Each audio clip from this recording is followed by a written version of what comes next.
I have a lot of stories, by the way, to tell you. I'm a storyteller. We started having issues with ISIS. I was told that I should leave the country.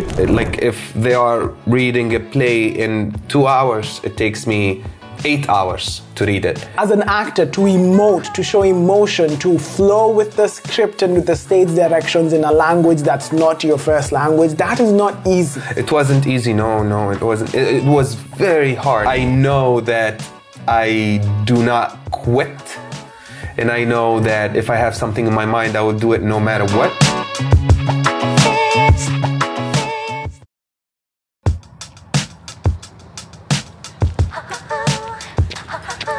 Hello, my name is Charlie Karomi, and apart from being drop-dead gorgeous and incredibly talented, I am also an immigrant. You see, in 2022, I packed up my bags and left my home country of Kenya to a country I'd never been to before. For adventure, for opportunity, for meh, why not? But my story is not unique. You see, every single year, tons of people immigrate to new countries to start new lives. Just like me. That means tons of new exciting stories are out there. This is a place where you'll get to listen to some of them. This is Vibes and Visas. And now my love for you is so strong. Hey, welcome to Vibes and Visas with me, Charlie Karomi. This is the show where immigrants, adventurers, explorers share with us the exciting exploits of the land beyond. The theme for today's episode is niceness. Here I am in one of the nicest apartments I've ever been in Vancouver, nice. With one of the nicest views I've ever seen in Vancouver, with nice. One of the nicest people here in this city. Oh, ladies and gentlemen, without much further ado, on Vibes and Visas, give it up for Ali! Ali Boumaye! Ali Boumaye! Ali, what's up? How you doing, my brother? Good, man. How are you? I am chilling like a villain. You look good, man. Thank you. You do look good. Yo, what is this? Who is your realtor? I need to know. This is such a beautiful view. Yes, it is. I think we got lucky. Yeah. When we came here, we spent 3 months in another place, and 4 months actually. And then we found this place, and we just like instantly were like, fell in love. This is what we want. And the area is nice. The seawall and stuff like that. This is Yaletown. It is Yaletown. Yaletown, for those of you who don't know, Yaletown is the nice part of Vancouver. You can add it to the nicest, nicest part of Vancouver, Yaletown. Nice. I absolutely love it, but I'm not here for the view. I'm here partly for the view. Yeah. But most of all, we are here for you, Ali. So Ali, yes, in one sentence, Ali is an actor, a performer. Who is Ali in one sentence? Sentence or a word? Okay, I believe I am an artist, a storyteller. I would go with storyteller because I like to tell stories of other people, my stories also in many different ways, nice. Whether it was TV or YouTube, Instagram, live. Okay, Ali is a storyteller. We actually met on the set of Houses.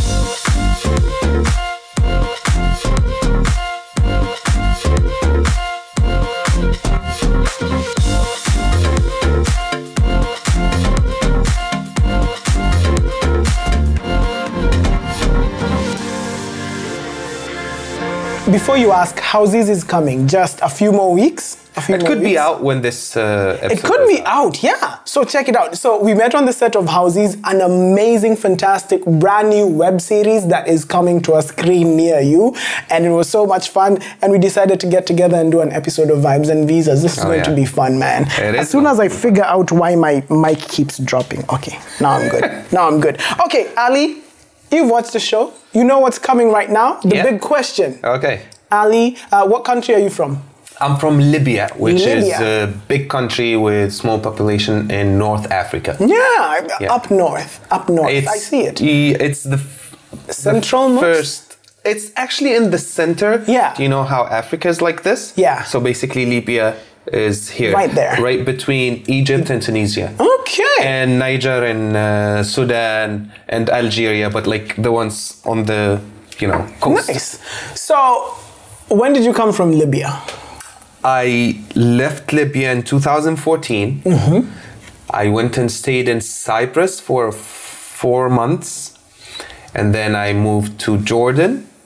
I worked I worked there for around 8 years, or 8 or 9 years, and then I came here in 2021 in COVID.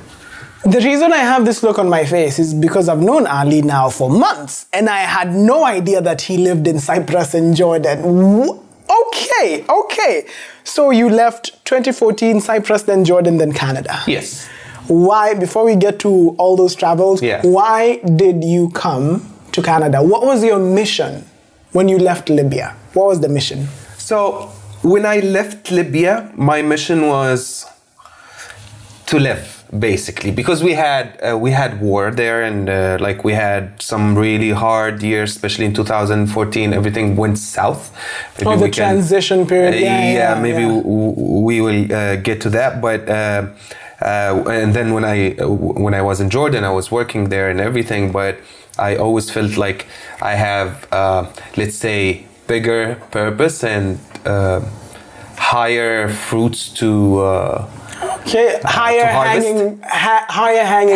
hanging fruits. There are hanging fruits, but they're a little bit higher than the ones I was able to reach before. And I always felt Canada could be the place where I can accomplish more, where I could have more opportunities, and I would be able to represent.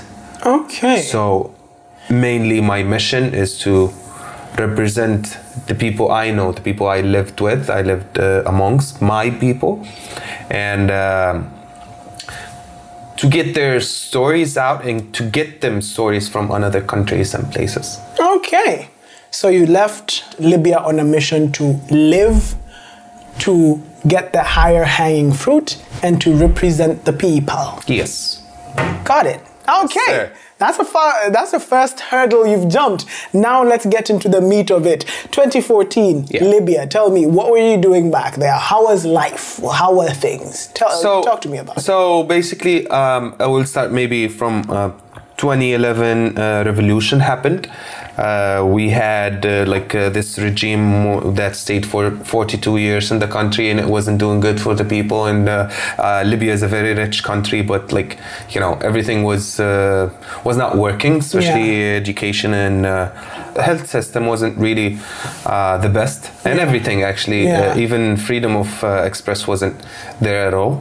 So there was the revolution, and when the 2011, 17th of February, actually still like 5 days from now, I don't know.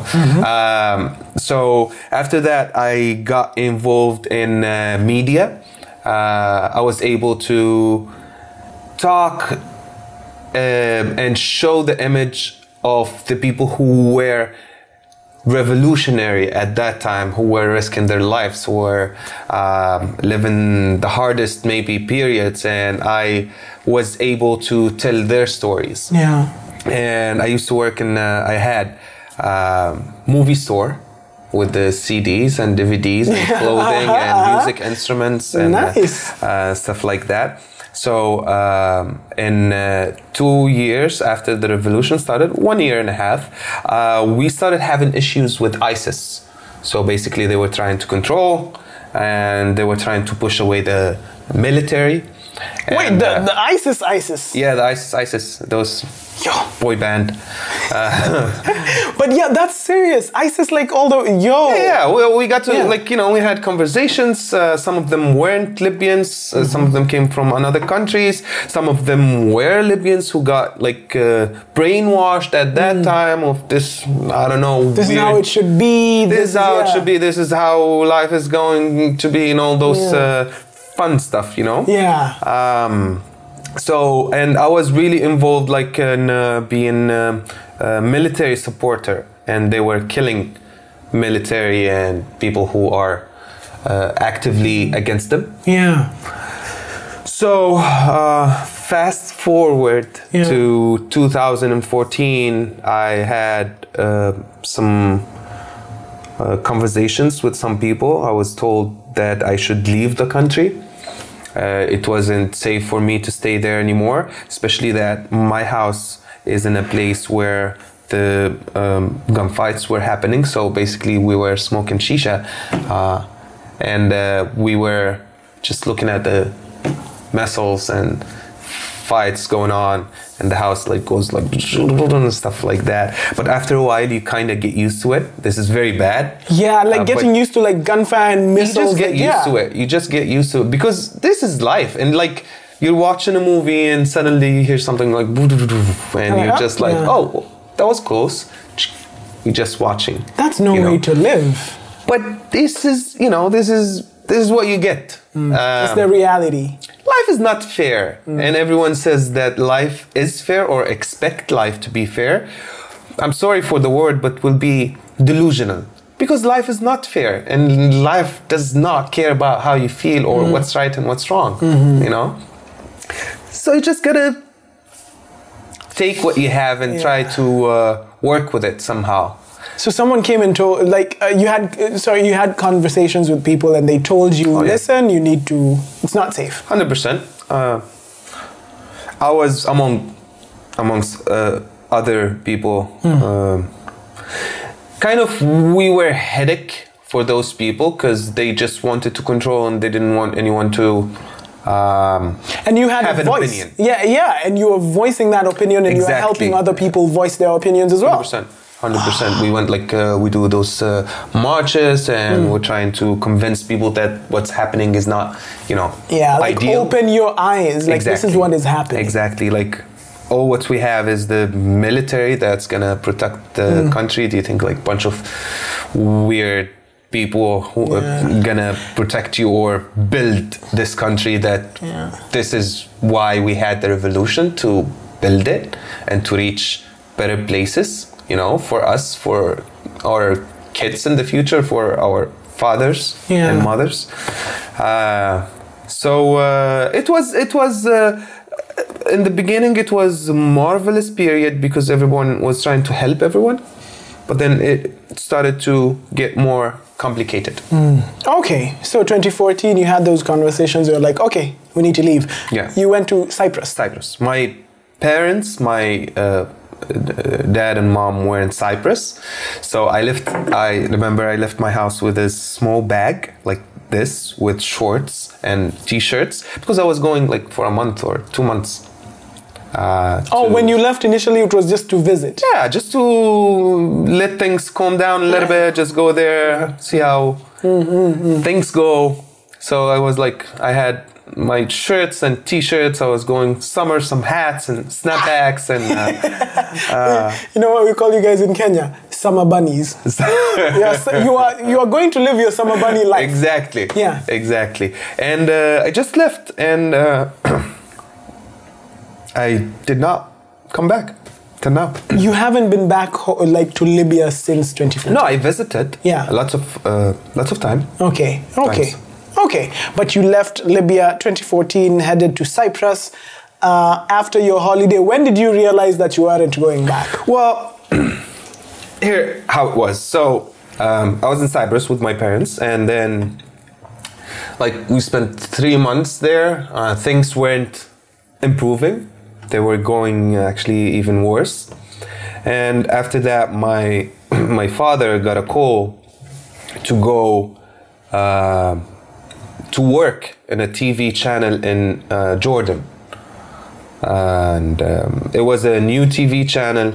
The people who work in this TV channel or operating this TV channel, they're good friends with my father. My father is a writer, translator, and many other things. And he's a military guy, a Navy, actually. So, yes, sir. And yeah, so we went to Amman in Jordan. We went to dinners with those people who own or not own, operate this channel. Very nice people, friends with the family. So I met with them. They were like, "Oh, maybe you want to try and work, TV." Especially that I did some stuff and stuff like that. I did an interview. It wasn't really good, but they wanted me to stay with them. We started working. I didn't know a lot about TV. I was taught many things. I had a blast and just started working with them, and then things started to work. In what capacity were you working at the TV station? What do you mean? What did you use? Did you used to write like your dad? What did you? So I did everything. Yeah. Until I figured out what I'm actually doing. So I was in training to be a host, and if you want to be a host, you have to write the stories, and you have to make them work this way. So we had intensive training how to make stories. What is journalism? What do we do as the people who work in this? And then after a while, after I started working as a host, I began to work as a producer just by default. Character-wise, I'm especially at work and stuff like that, I'm a little bit loud and I want to be involved in everything. And you like things a certain way, probably, as well? I do, yes. I'm not a control freak, but Yeah. I just like to learn and execute the things that I learn in the right way, and I don't like people who skip things to reach something. Yeah. I like to play things by the book. Yeah. And obviously those things were good things. And they're important Producing. because if you skip enough steps, at the end you have a product. Exactly. So you're the kind of person, it's like, this is what we're doing. And as you said, as a host, if you're building a story, you should be producing it to get all the parts. You should be the one who writes it. You can't just I can't get everything ready. And then this is not my strategy. It's the TV channel strategy that everyone should work everything. So you'll feel closer to this product or closer to the things that you're putting on TV, and you have knowledge about what you do, and it just makes it stronger. Okay. So Nothing comes easy. So you're working as a host. You started producing. That's going well. What's the name? Do you want to tell us the name of the channel? Of course, it's 218 TV, like 218, which is like TV. when you dial Libya, it's 00218.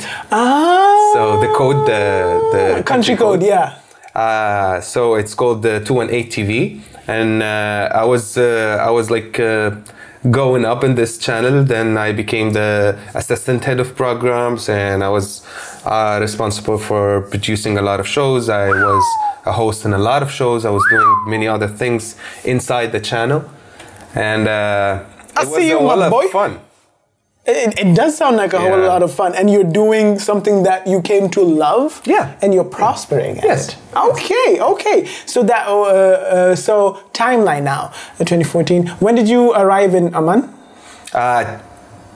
2015, 16. 2014. In 2014 in when did you start September. working? When did you start working at 218? So here how it is. They started like before the channel starts. They did the interviews and stuff like that, and then it didn't work. And so we had like a gap for 5 months or something like this. But actually, they were still We were still working, but not actually doing anything. Not broadcasting, There were those people that we worked with. So after it didn't work, and the first time they didn't just leave us alone. So they were still paying us just to wait for the next project. And then 2015, we started working, I think in June or something like that. Okay, so you've worked. I've worked also. Yeah, you've worked as well. Yeah. You're going up the ranks, assistant head of programming. Things are going well. 2021 comes. Where did the decision to come to Canada come from? That's what I'm trying. Because, yeah, things are going well. If you tell a normal person, they'll go like, but you have that. Be satisfied. What happened? What happened in 2021? How did you make the decision? So I believe my ambition is always like to do more, and have more knowledge, more success as I define it. Yeah. So when COVID came, first of all, I discovered that I work a lot more than I should. Ooh. And it's not just that, because it's not just like working at the time that I am at work. Even when I go home, I'm still working. On your doing computer, phone calls, and I'm doing like trying to get stories. So it was basically working most of the time. And I just got married in 2019. Yeah. And I was feeling like maybe it's like a little bit consuming and it's endless. And I always wanted to do more of this. I always wanted to act. Yeah. And never had the chance, because every time I want to, something happens, and I wanted like bigger scale to try my acting skills. Yeah, your chops. And this is very it's disconnecting me. It looks like a balloon or something like this. Where? Especially that we've been hearing about balloons. Undefined objective. Where are you seeing a balloon? I don't know. It was like passing. I was looking at it. Anyway, okay. You know, they've been getting balloons in the US, and people are saying that it's either China or aliens. It's one of. Ali, don't tell me we're being taken over as we're doing an interview. Don't tell me we're being invaded. At least we'll get it on camera. Exclusive. So, no, about the work, I completely get it. Yeah, Because even before you move on to the acting about the work, my mom has a very nice saying. She says, "Wera do diraga, nia do madiraga," meaning work never ends. It's people who end. Yeah, like you never finish work. I like that. You finish your life. Kind of translated. Yeah. So she used to say, "Wera karomi, wera do diraga, nia do madiraga." You will never finish the work. The work will finish you. We say something close to that, which is العمر بيكمل والشغل ما بيكمل أو العمر يكمل والشغل ما يكملش, which means your years on earth will end, or your life will end. Yeah. But the work will never end. Never. Well, just continue. It's like, who's next? Exactly. Who's doing mini? Come on, let's go. Yeah. Nice. I love how cultures connect like that. Yeah, exactly. So Africans go. Yeah, it's the African thing. So, so you were doing too much work, and you wanted to act as well. Yes, 100%. And I just didn't see myself continuing what I was doing. I didn't want to work 9-to-5 job, although it wasn't, my job wasn't 9-to-5. I had like good freedom.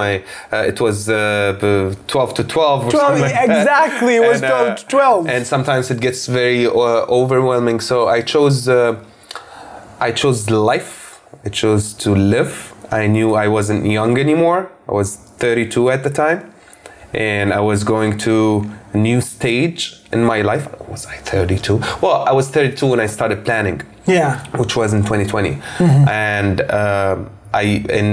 this is weird. Like, people in COVID, everyone wanted to go out because they felt like they're jailed at home or something like this. And in Jordan, there was total lockdown. Total lockdown. They will put you in jail if you go out because they had curfew times. So I was working because I had a media pass. permission. And I was not at home, and I wanted to try. What people were experiencing. I wanted to stay home with my wife and my parents and just play PlayStation and do stuff. Sit in your underwear all day watching TV. Come on. I wanted to do that. Exactly. But that did not happen. I was working. Even when I was at home, I was doing some... And your mind is on work as well. All the time. It's 4 a.m. in the morning, you're thinking about something, you're just waiting for it. Something is happening. When you feel like there's something you have to do, it does not feel comfortable. Because you're always restless. You're like... Yes, exactly. So I just went to my wife and I was like, do you want to go to Canada? And she was like, okay. So next day in the morning, we started planning, started looking at cities, universities, stuff, and because her brothers used to live in Toronto, so we kind of had family in Canada, although we didn't go to Toronto. We came to Vancouver because of the weather and the mountains. Oh, it's beautiful. And the camping stuff. Wait, so why Canada? I believe... Apart from, you said you had family, kinda. Yeah.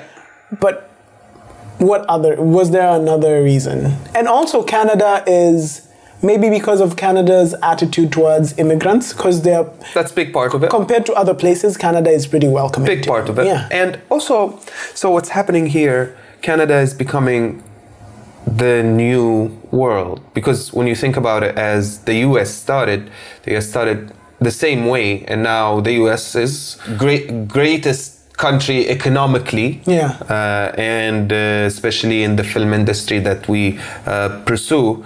Canada is going on the same path, and now it's in the beginning, so you have big chance to do whatever you love, and you have people that will help you eventually, not because they want to help you, but they want to benefit from it too.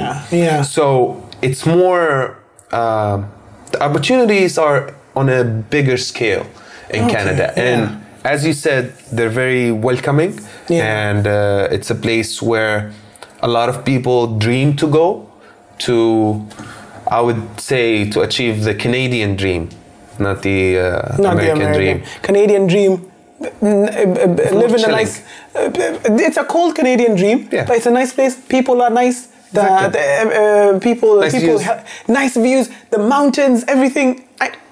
I'll tell you one day about the things I love about Canada, but there are a lot. But yeah, so you chose to come to Canada because you see where it's going, and it's going in a good direction, and you want to get in on the ground floor. Yes. That's what's up. That's a very smart move. 100%. So you started planning in 2020. So that means visas, flights, where to live. Tell me a little, was that a bit difficult, or? The hardest thing was visas. Because, so basically, the visa is harder when you're from a country that has war going on. Because basically, the risk of you not going back or applying for asylum is way higher than if your country is stable. Because when you come to Canada, you're from a country that has war in it, and it's very dangerous to go back. They cannot tell you to go back because they're like, hey, my man, stay. Exactly. Stay. We've seen what's going on. Exactly. So that's why it's always hard. But because I was coming to film school, and this is my major almost, TV and producing, and this is what I used to do and everything. So it was a process that took around 8 to 9 months, but it was a success. We got the visa after like around 9 months. 9 months. Yeah. Something So you came here to film school first. When you came over, you came to film school. Yeah. Okay. I started. First day I was in Vancouver. First night I was in Vancouver. Next day in the morning I went to school. Semester has started. Welcome to class. Exactly. First thing I did was class. Okay. Okay. Well, we ate first And the then night before, class. and then class. Okay. Ali, let's pause there just for a little bit. Yeah. Just for a little bit. Yeah. I'm loving where we are. Ali, at this point, has left Libya, went to Cyprus for a bit, went to Jordan, and then is now crossing over to Canada to go to film school. I did not know you started at film school. When we come back, Ali will tell us the story of how he started film school and how he started getting on in Canada. This is going to be so saucy. Do not go anywhere. Vibes and Visas will be right back. And